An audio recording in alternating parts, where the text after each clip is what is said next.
Ya, ketemu lagi dengan saya Giat Sagala di Giat SGL TV. Ya, kali ini kita akan membuat video yang berhubungan dengan video 2 hari yang lalu yang saya upload mengenai gramasi, dan saat ini kita akan membuat video mengenai efisiensi dalam membuat pola, marking, dan cara susun cuttingannya gitu.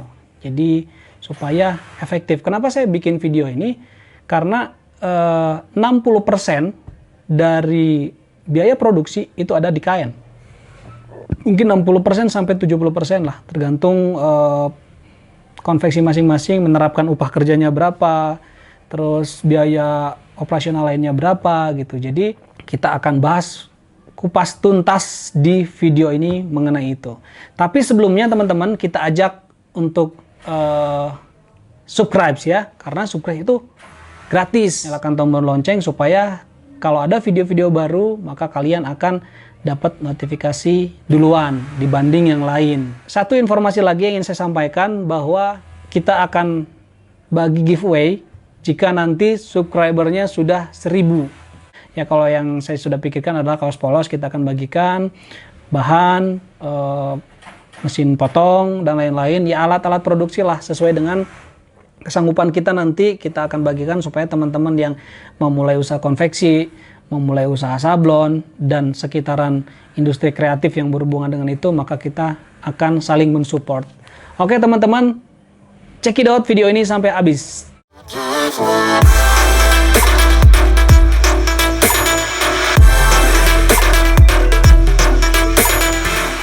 Ya teman-teman, di sini saya akan menjelaskan komposisi cara cuttingnya untuk setting 42 ya. Untuk setting 40, setting 36 kita nggak bahas di sini. Setting 42, dimana tadi lebar kain itu adalah kurang lebih 105 sampai 106, tergantung. Ada kadang-kadang ya 107 juga ada, tergantung. Makanya pintar-pintar teman-teman lah untuk nanti ngecek kainnya atau beli kainnya atau ngatur kainnya. Nah, yang pertama ini kita buat di sini komposisi yang akhirnya lebar kainnya itu akan terpakai sekitar 104 cm. Jadi di sini ukuran S 48 mentahnya dan ukuran double XL 56 mentahnya. Kalau kita jumlah, ya teman-teman boleh pakai kalkulator. Kalau kita jumlah, ini jumlahnya adalah 104, sedangkan kain sekitar 105, 106, 107 lebarnya ya. Ini 104, oke. S dan double XL. Kemudian motong, komposisi berikutnya adalah ukuran M dan ukuran XL. Ukuran M di sini 50 dan ukuran XL-nya 54. Kalau di jumlah ini jadi 104 ya, 104 cm. Dan yang berikutnya adalah ukuran L. Ukuran L-nya adalah 52. Kalau digabung kiri kanan, maka ini jumlahnya akan jadi 104 juga. Nah, ini komposisi potong kain yang akan menghemat kainnya sendiri. Nah, sekarang kita akan coba langsung terapkan di kain yang setting 42 supaya teman-teman juga bisa lihat bagaimana kita memolanya. Oke, kita akan coba. Ya, teman-teman, ini kita coba nih sekarang. Kita pola di kain supaya teman-teman bisa lihat. Jadi ini ukuran double XL dan ukuran S. Yang jumlah lebar mentahnya itu ada 104, kainnya 105 sampai 106. Ini agak ngepas. Jadi seperti tidak ada spare. Harusnya kalau kainnya masih belum kegulung-gulung bekas, bukan kain bekas ya, tapi dari rolan sudah baru dibuka gitu, aman. Sekitar ada spare masing-masing kiri kanan itu 1 cm. Pas, tapi nggak apa-apa, ini hanya mau menunjukkan aja ke teman-teman. Selebihnya nanti teman-teman bisa modifikasi aja kalau memang seandainya polanya agak kegedean, tidak sesuai dengan lebar kainnya. Nah, jadi di sini saya sudah pakai kapur biru. Saya nggak tahu di kamera kelihatan apa enggak. Kelihatan lah ya. Nah, yang berikutnya mungkin teman-teman akan bertanya di sini nih. Bertanya, ini kalau seandainya double XL sama S, ini kan ada kosong spare-nya. Gimana caranya untuk motong berikutnya gitu? Itu kan kebuang sama aja. Nah, kita akan kasih tipsnya Ya, S di sebelah sini. Double XL di situ. Nah, jadi ini motongnya seperti ini, teman-teman. Ini dipasin. Nah, ini ada pola di sini tadi sampai ke ujung. Jadi memang efektif, efisien. Nah, ini lihat. Ini di sini pas.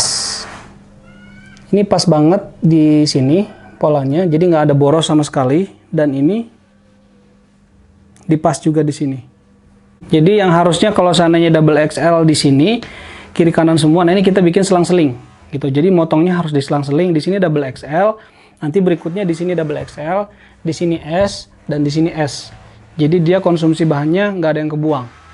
Nah, ini mungkin di pola teman-teman yang lain, mungkin yang punya pola agak berbeda, ininya apa bahunya agak turun, itu mungkin bisa berubah, bisa beda. Nah, ini jadi fungsinya adalah pola ini kita kemas, kita buat untuk menyesuaikan lebar kain.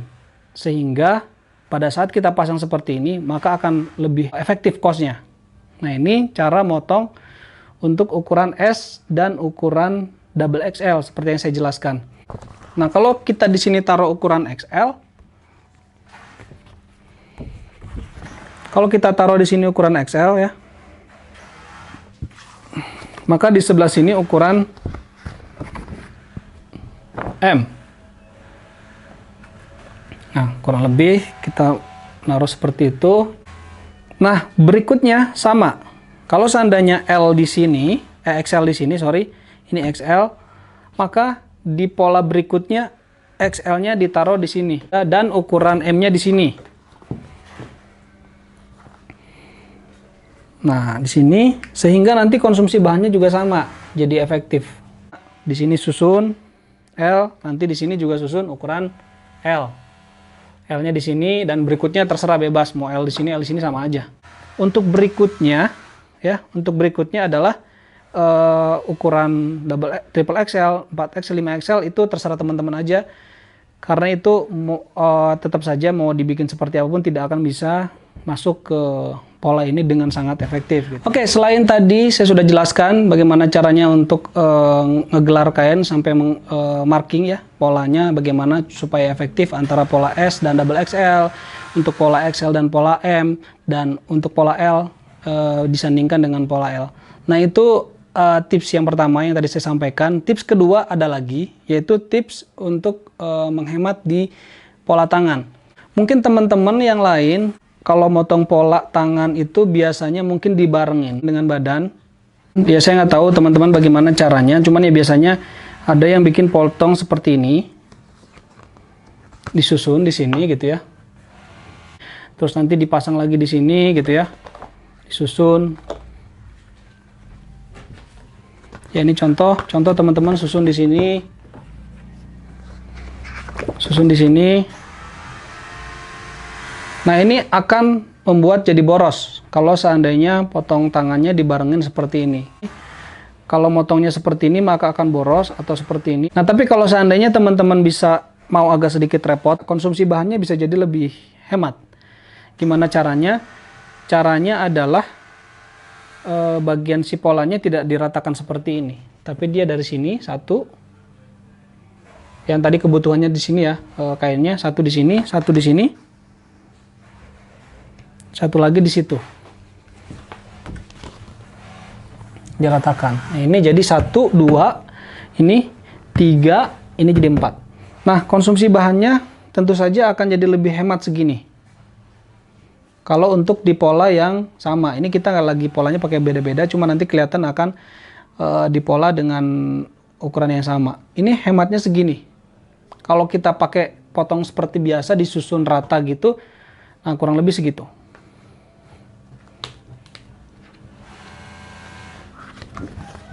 Nah, kurang lebih segitu kebutuhannya. Ini, tapi ada cara lain, cara motong yang tidak perlu disusun. Langsung seperti ini bersama dengan polanya. Nah, kita akan kasih contoh. Silakan disimak. Nah, di sini tipsnya adalah dengan cara melipat. Dengan cara melipat.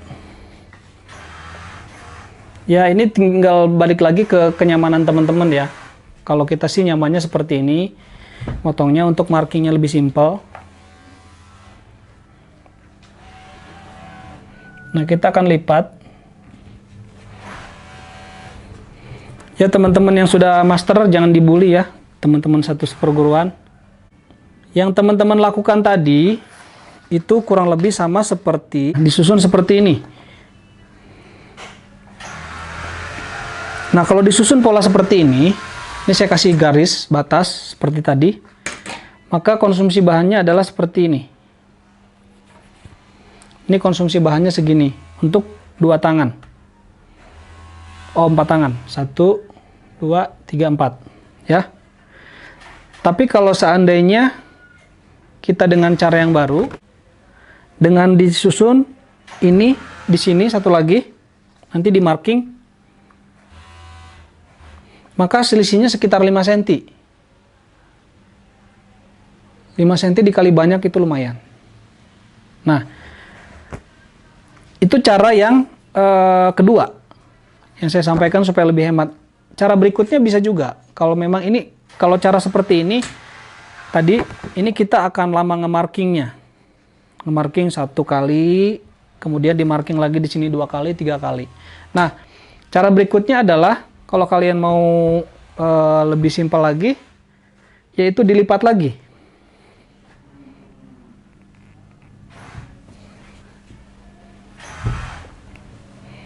Ini kalau udah biasa simpel, kawan-kawan. Kalau nggak biasa emang agak ribet buat ngelipat seperti ini. Tapi kalau udah biasa simpel. Menyatulah dengan kain, maka si kain akan mudah diatur. Tadi baterainya habis, jadi kita lanjut lagi sekarang. Nah, ini tadi kita sudah lipat. Nah, jadi kalau cara konsumsi bahan yang sebelumnya itu, yang awal, yang masih digelar semua, itu kurang lebih kalau dikonversikan itu sama seperti kita menyusun seperti ini.